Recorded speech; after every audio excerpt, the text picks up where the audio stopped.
What up, YouTube? It's your mate, man, Boys for Life, coming at you with another fucking video. I'm just getting off of work, going home. I'm gonna get me some Z's, and then I gotta be back at work tonight at 6. Just want to talk real quick about the draft. Now, I know everyone's putting out videos, doing all kinds of shit about the draft, about a lot of these guys. I know it's a lot of mixed feelings out there. A lot of mixed feelings.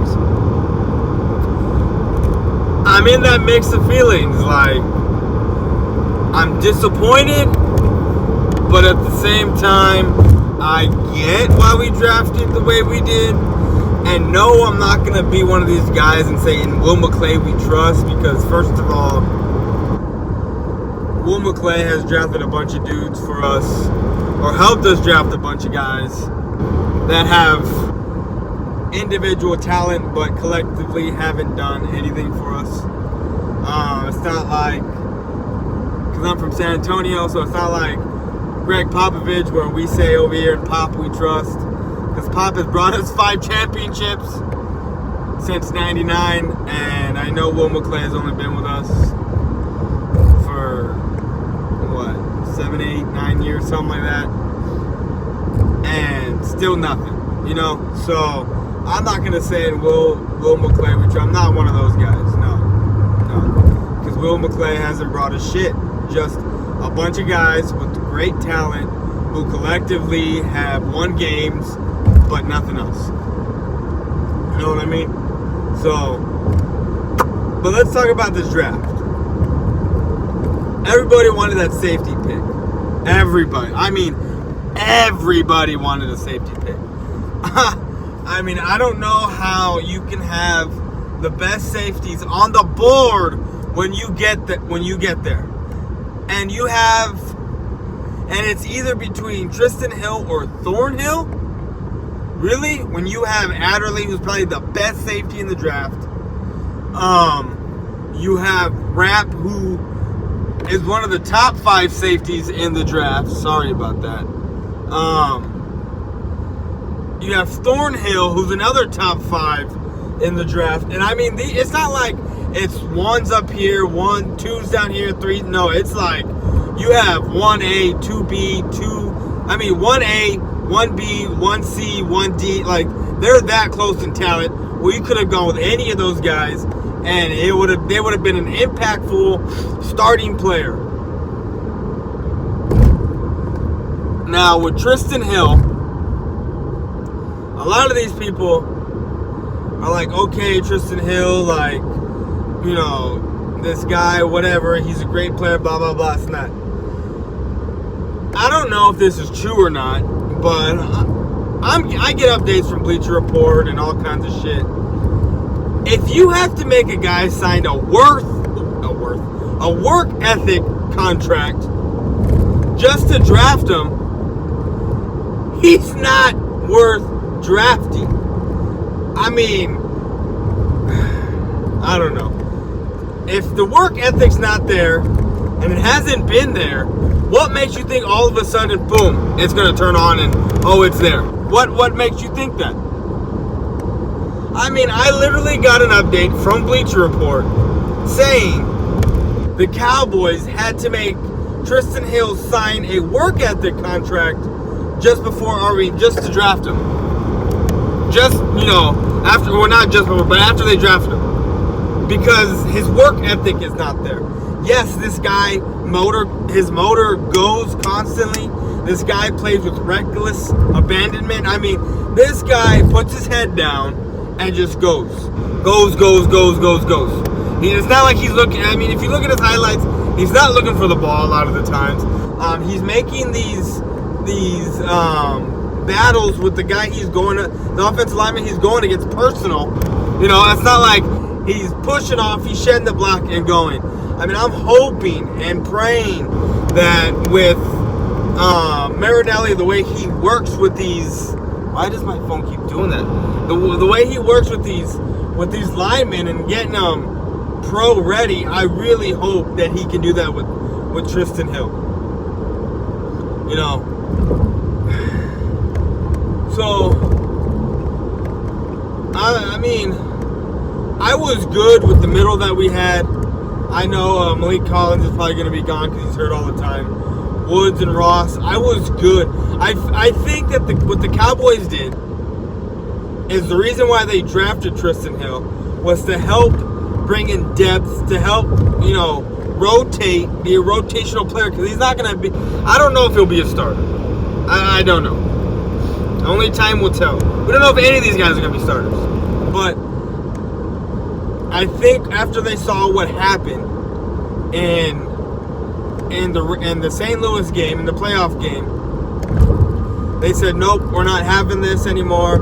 We need to get a guy in the middle who can do this and who can do that and can help us with the run stop. Because he's a 3-tech who can play a 1-tech, and I'm surprised Marinelli even took him, because we know Marinelli doesn't like 1-tech guys. He doesn't. But I think it's the fact that he can do a 3-tech and do a 1 is the reason why they got him. But see, here's the thing. Like I said, I think after that Rams game and even after the Colts game, they figured that they need to go out and get a guy that can help with that run block. I mean, with that run stop. I mean, our boys, the defensive line, more often than not, get the job done. And what's to say we're even going to get back to that? I mean, this is the NFL. Nothing's promised to you. As a fan, yes, I hope we get back there. Yes, I want us to get back there. Yes, I want us to win the Super Bowl. But who's to say we're even going to get back there? You know what I mean? Like, I'm not being negative. I'm just saying. So that's what Tristan Hill. Then after that, we went and got Connor McGovern. This guy wasn't even on our board. Well, I mean, not on our board. This guy wasn't even, we didn't have a 30 visit with him. We didn't have no pro day, nothing. There was no contact with this kid whatsoever until we drafted him. I mean, he was the best guard available at the time.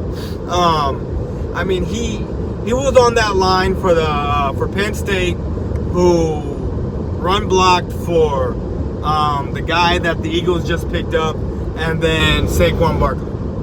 And there's a reason why these guys, these running backs, got the yardage they did.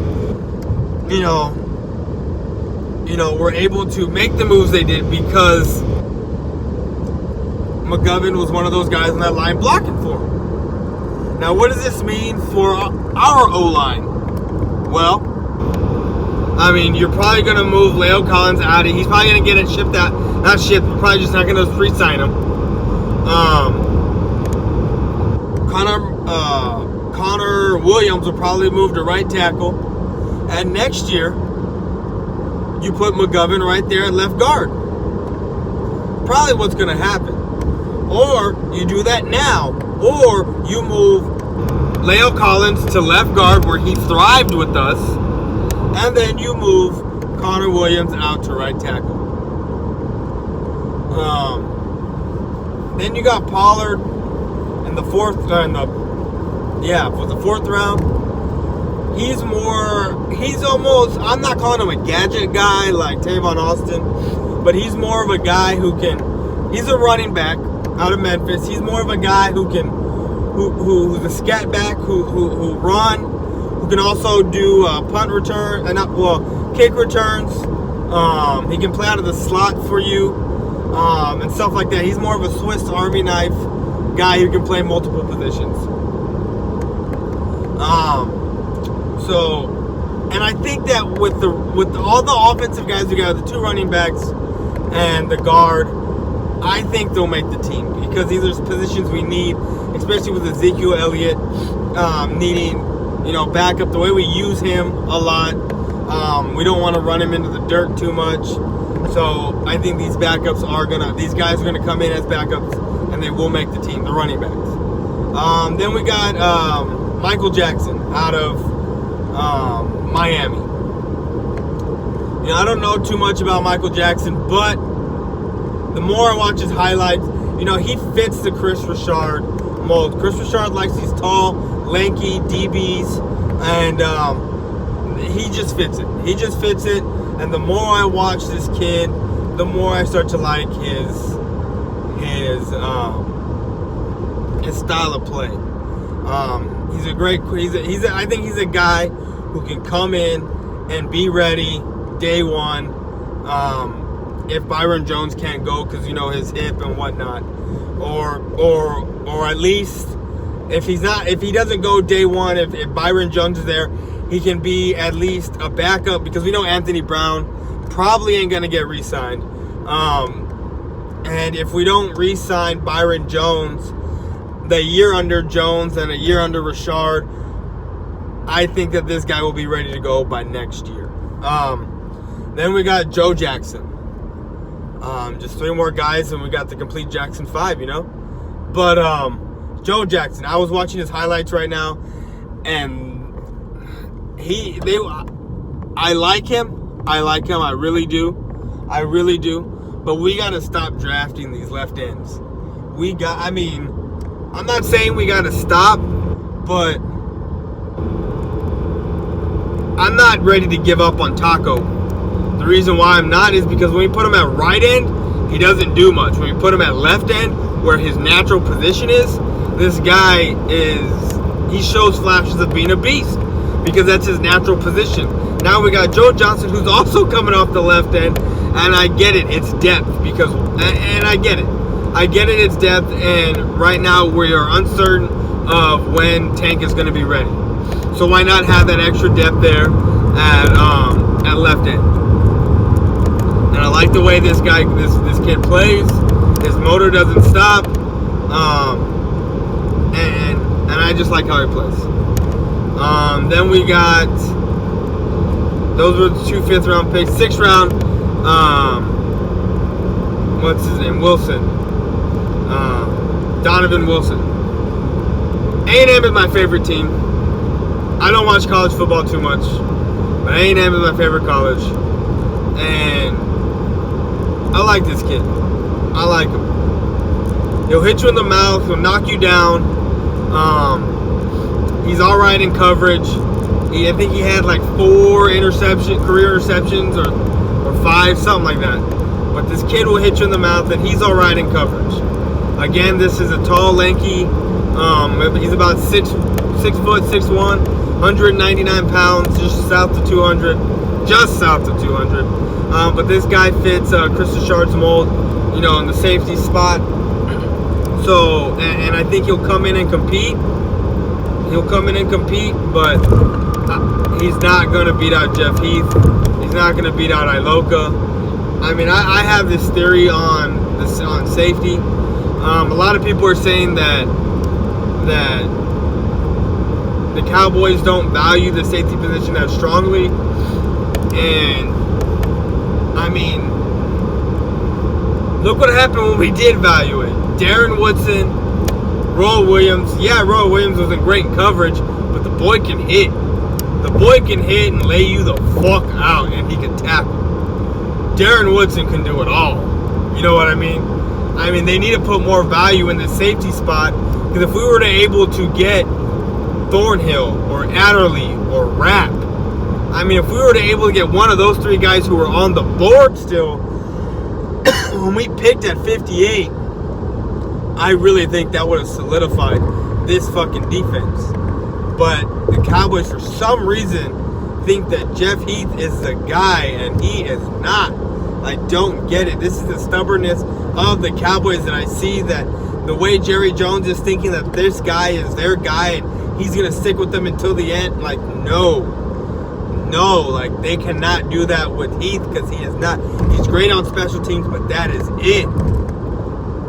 And then we got Weber in the 7th round. This guy,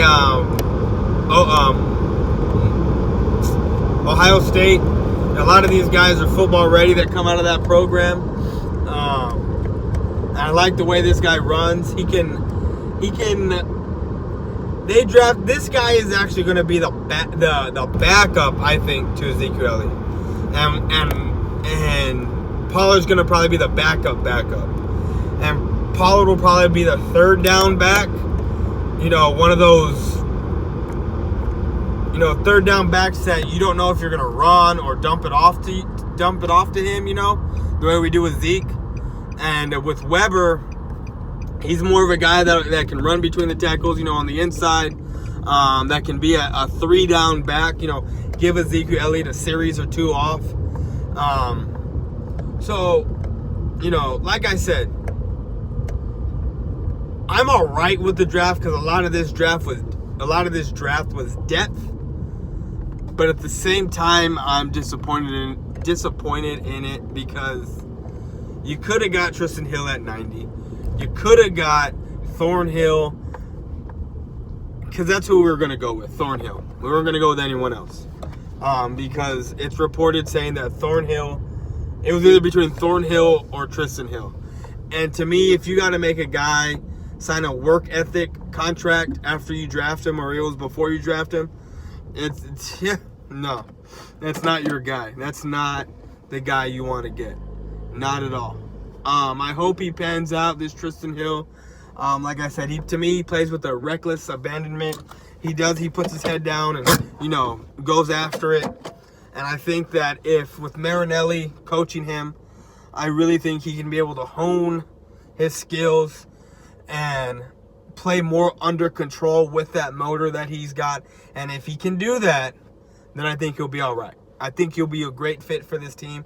And like I said, I'm all right with the draft. I'm not pissed. I'm not upset. I'm not going to throw a rant like I know some people are about to do. But I'm disappointed.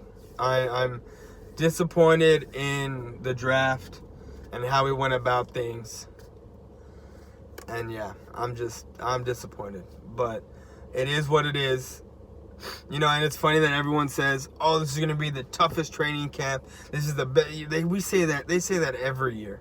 I don't take any of that serious when they say that shit, because every year they say this is going to be the best training camp we've ever had. This is going to be the toughest training camp we ever had. We say that shit.